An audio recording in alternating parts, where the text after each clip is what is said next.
I'm Sophia. It was Christmas morning, and I sat at my desk, sipping coffee as I watched the family group chat go dead after I sent my one-line message. Merry Christmas. Your realtor will explain the rest. The silence was deafening, a stark contrast to the cheerful buzz just minutes before.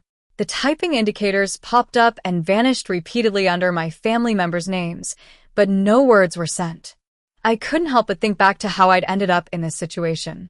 It all started on a Tuesday in early December. I was at a hotel outside Denver, working on a high-rise building project. I'd been on the site for 3 weeks, with 2 more to go. Every night, I'd eat takeout at my laptop alone. Around 9 p.m., my phone on the nightstand started buzzing. I picked it up and saw a group chat I'd never been added to before.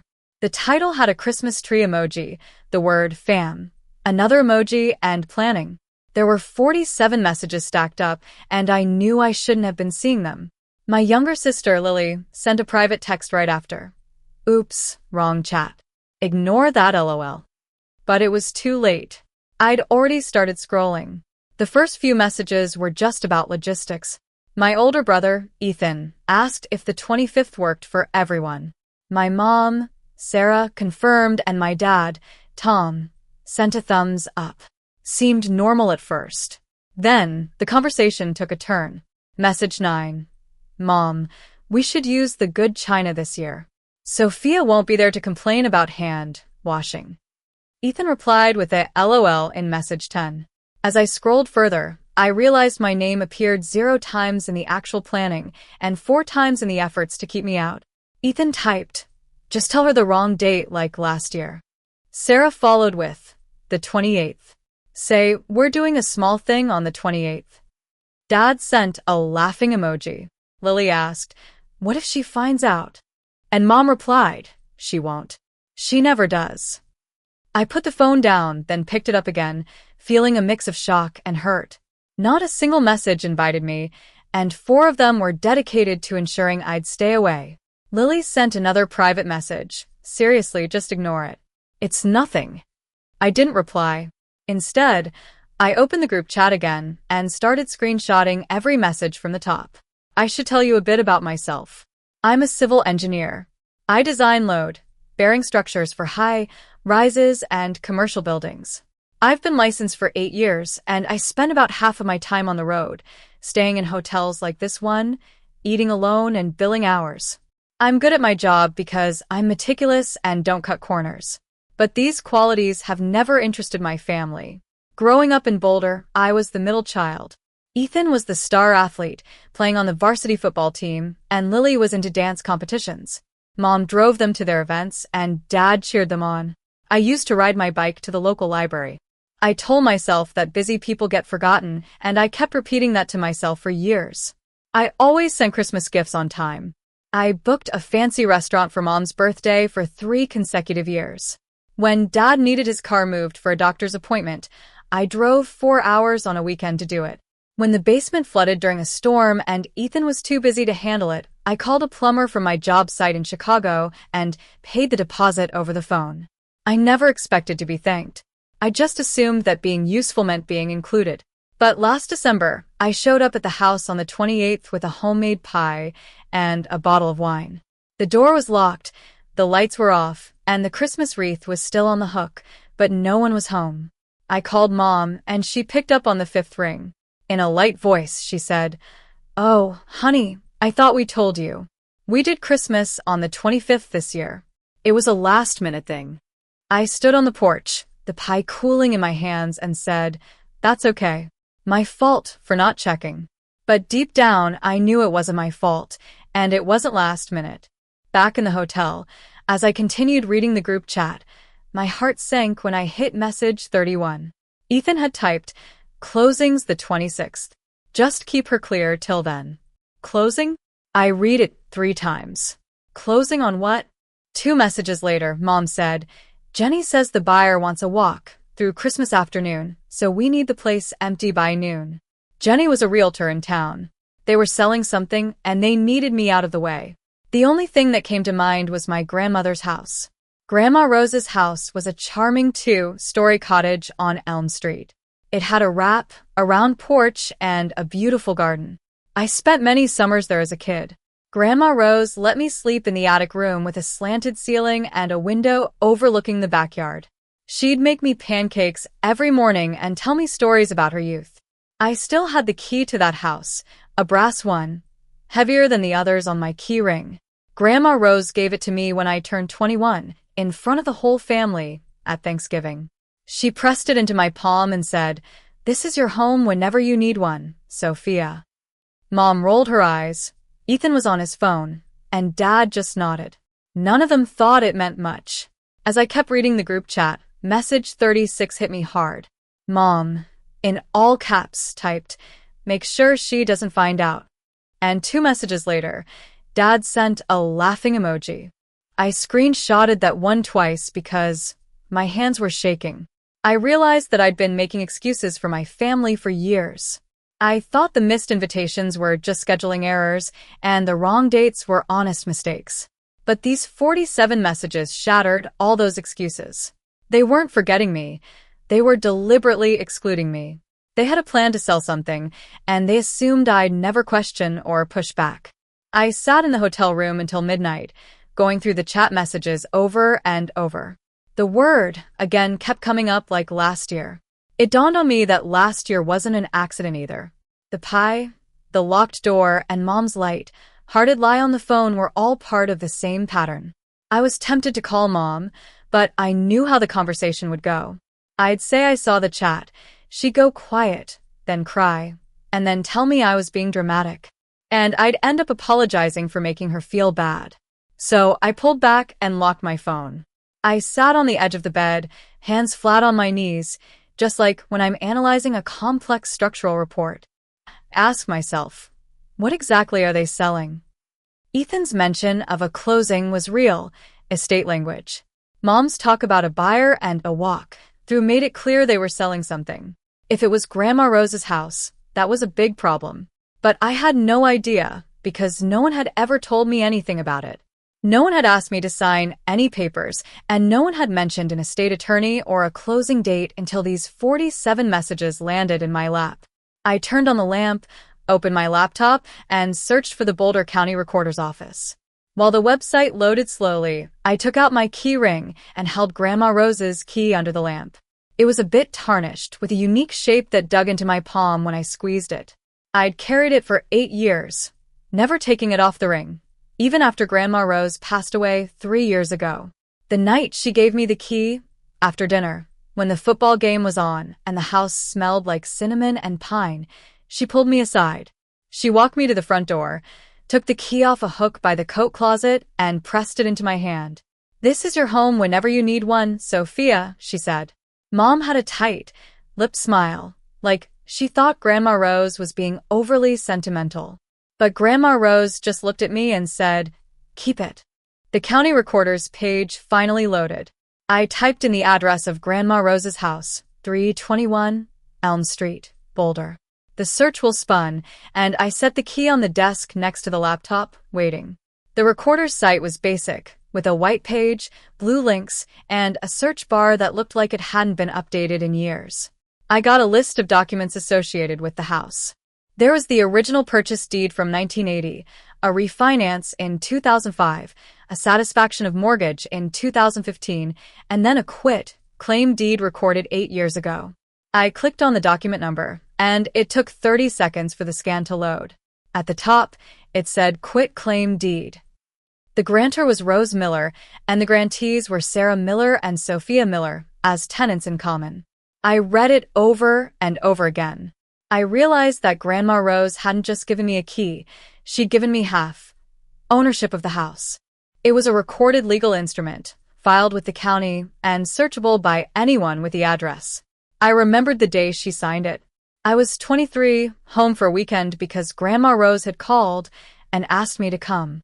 She'd had a minor health scare a few months earlier. When I arrived, she was back to her normal self, making tea in the kitchen. She said she had an appointment the next morning and wanted me to go with her. I thought it was a doctor's appointment, but it wasn't. We drove to a small office on Main Street, a notary public who also did tax preparation. Grandma Rose had the papers already drawn up. She sat across from the notary and calmly explained that she wanted to add me to the title of the house on Elm Street as tenants in common. So the house doesn't get tied up in probate later, and so Sophia has a place that's hers, she said. She signed, I signed, and the notary stamped it. We dropped the original at the recorder's office on the way home. The whole process took about 40 minutes. When we got back to the house, Mom was in the kitchen. Grandma Rose told her straight away. Mom's face went blank. You're putting Sophia on the deed, not me, she said. Grandma Rose poured 2 glasses of tea and handed me one. You're already on it, Sarah. Now Sophia is too. Mom set her jaw and said, This is dramatic, Mom. She doesn't even live here. Grandma Rose just replied, The paper's filed. It's done. I felt awkward, like I'd been given a gift I didn't deserve in front of someone who thought I didn't. I thanked Grandma Rose and changed the subject. I didn't understand then what she'd truly given me. Back in the hotel at 2 a.m., I had the deed scan open in one tab and the group chat screenshots in another. I toggled between them, just like when I cross-reference field data with my design plans. The deed said I was a co-owner, and the chat said they were selling. The math was simple. You can't sell a house easily when someone else's name is on the title. That's property law. If my name was on the deed, and it was right there in the county's database, no title company would clear the closing without my signature. No buyer's lender would approve a loan on a clouded title. The sale might not fall through immediately, but it would definitely stall, and stalling a real estate closing a week before Christmas was as good as killing it. I closed the laptop and lay on the bed, staring at the ceiling. The air conditioner hummed, and my phone sat dark on the nightstand, finally quiet after hours of buzzing. I thought about calling Grandma Rose. Even though she'd been gone for 3 years, I still reached for her number when things didn't make sense. She would have known what to do. She'd planned 8 years ahead and filed the paper that proved it. She trusted me to figure out what to do when the time came. I turned on my side and looked at the brass key on the desk, sitting next to the laptop like a silent witness. The county recorder had confirmed what Grandma Rose had set up, and my family had confirmed what they were trying to do. The only question left was what I would do with this knowledge. The closing was on December 26, and it was only December 3rd. I had 23 days. The next morning, Mom called. I let it ring 3 times to compose myself. Hi, sweetheart, she said in her warm voice, the one she uses when she wants something to go smoothly. So, Christmas, we're keeping it small this year. Just the 4 of us at the house. But if you're back from your project by the 28th, you could come by for leftovers. There it was, the 28th, just as the group chat messages had planned. I held the phone away from my ear and looked at the screenshot on my laptop. Message 14. Sarah, the 28th. Say we're doing a small thing on the 28th. She was following her script. That sounds fine, Mom. I'll check my schedule, I said. Perfect. Don't bring anything fancy, just yourself, she laughed. I didn't. After hanging up, I sat still for a long time. The worst part wasn't the lie, it was how easily she told it. The rhythm of her voice, the manufactured warmth, and the little laugh at the end were all so practiced. She didn't even hesitate on the date. It was like she was reading a script. 2 days later, Lily called. She started with small talk about her job at the coffee shop, a new guy she was seeing, and the cold weather. Then she mentioned Ethan. He's been really stressed. His auto repair shop isn't doing well, she said. Ethan had opened the shop 5 years ago with a loan signed by Mom. I knew about the loan because Mom had bragged about it at a family dinner I was actually invited to, one of the last ones. How bad? I asked. Lily paused. Bad. Like the bank has sent letters bad. Mom's on the hook too, because she co-signed. So if he defaults. She trailed off. I didn't need her to finish. I could put the pieces together. Ethan's business was failing, and Mom's credit and savings were at risk. Selling Grandma Rose's house was the quickest way to cover the debt. The house was paid off, and in the Boulder real estate market, a 2-story cottage on a decent lot could bring in $450,000. That would be enough to clear the loan and save Mom from financial trouble. This wasn't personal. It was a financial move, and I was the obstacle they wanted to avoid. They didn't cut me out because they were angry. They did it because involving me would mean admitting they needed my help. And that meant treating me as someone whose opinion mattered, which they couldn't bring themselves to do. On December 10th, I'd been back at the construction site for a week. During the day, I was focused on the building's rebar schedules, and at night, I was reading up on real estate law. I downloaded the full deed scan from the county recorder's website and saved it to a folder on my desktop labeled 321 Elm Street. The document was 2 pages. Page 1 had the standard quit claim language, and page 2 had Grandma Rose's signature, mine, the notary's seal, and the filing date.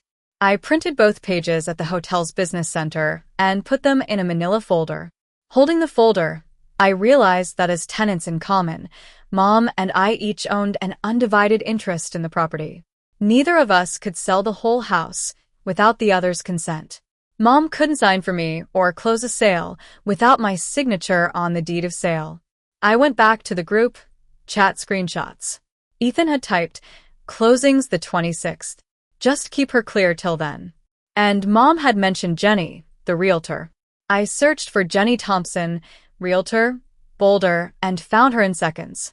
She had a small real estate agency on the west side of town, and her website showed the listing for 321 Elm Street.